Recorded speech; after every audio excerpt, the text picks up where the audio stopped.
Walaupun kalah populer dengan bahasa Indonesia, bahasa Melayu rupanya juga diajarkan di Rusia. Yang menarik, pendiri program bahasa Melayu di Rusia adalah tamatan dari jurusan bahasa Indonesia.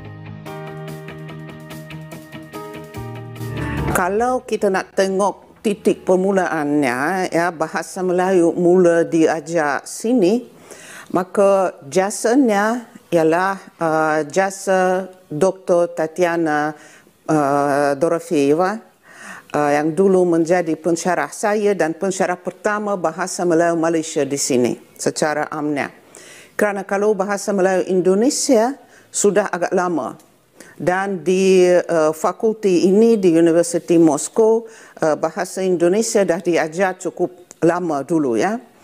Tapi bahasa Melayu Malaysia baru mula dalam tahun 1971.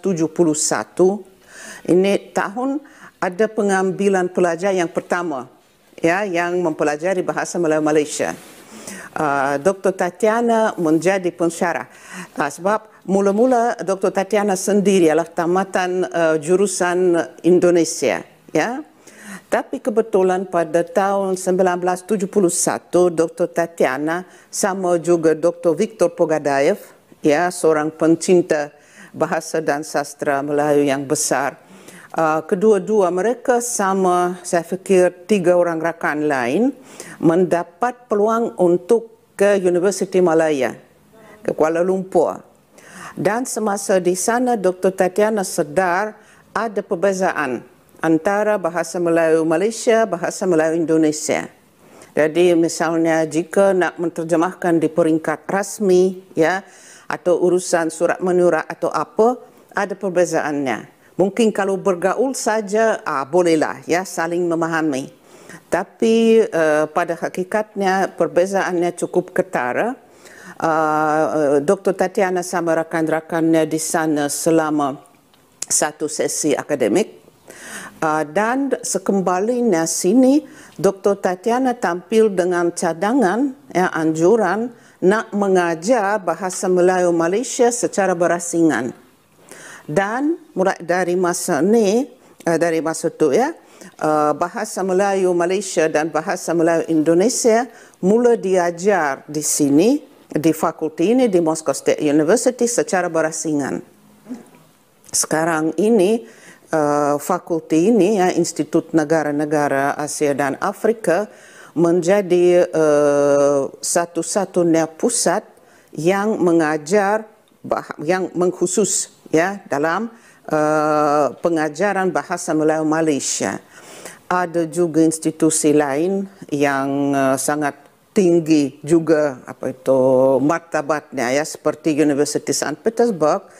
Tapi di sana mereka lebih ke arah bahasa Indonesia.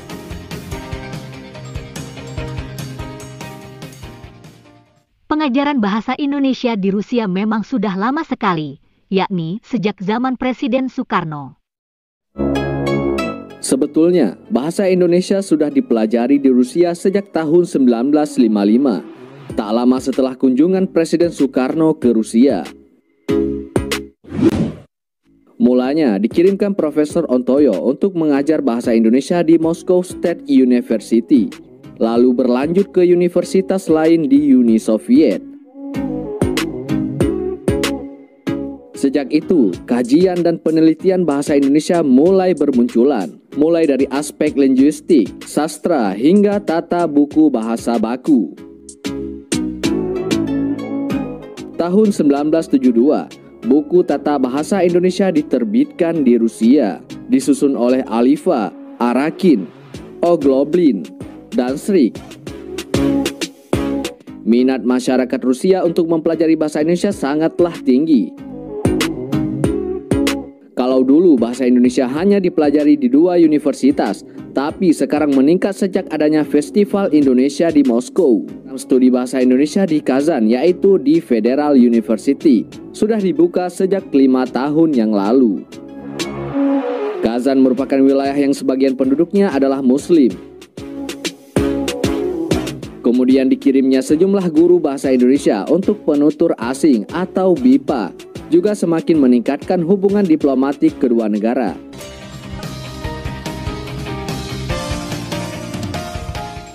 Nah, berikut ini adalah contoh mahasiswi program Bahasa Indonesia di Rusia. Mereka sedang menyiapkan skripsi atau tugas akhir. Ya, punya nama Indonesia. Ya. Dan nama Rusia Polina. Dan saya menulis skripsi tentang Babat Diponegoro. Wow, itu keren. Ya, dan saya belajar Babat Diponegoro karena saya pikir tema ini menarik sekali dan penting sekali untuk mengerti sejarah Indonesia pada abad ke-19.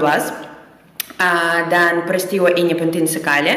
Tapi sekarang Babat Diponegoro ada di perpustakaan Universitas Leiden dan di Belanda ya berarti ya. Ya, dan tema yang penting sekali untuk saya kepenaranan Babat ini karena ada banyak kepengarangannya ya. Kepenarahannya dan ada banyak versi tentang kepenarahan ini. Banyak orang pikir. Jadi lebih tepatnya ini ya, otoritas penulisnya ya. Ya, karena banyak ilmuwan, sejarawan pikir bahwa Penarahan adalah Diponegoro, yang adalah tokoh utama dalam perang Jawa.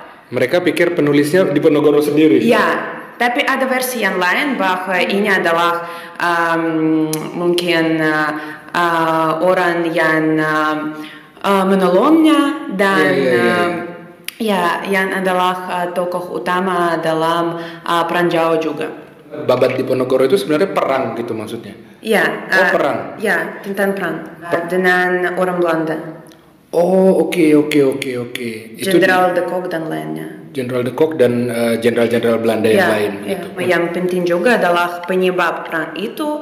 Apa yang menyebabkan ya? Ya, apa yang menyebabkan dan pikiran Diponegoro tentang perang ini. Oke. Ya, pemikirannya dan kita tahu bahwa perang ini adalah perang Sabil.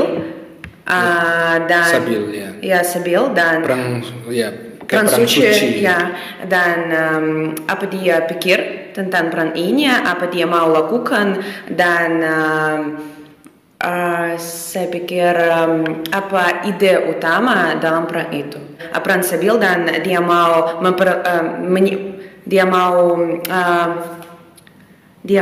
memperluas Islam, tak menyebarkan Islam di seluruh.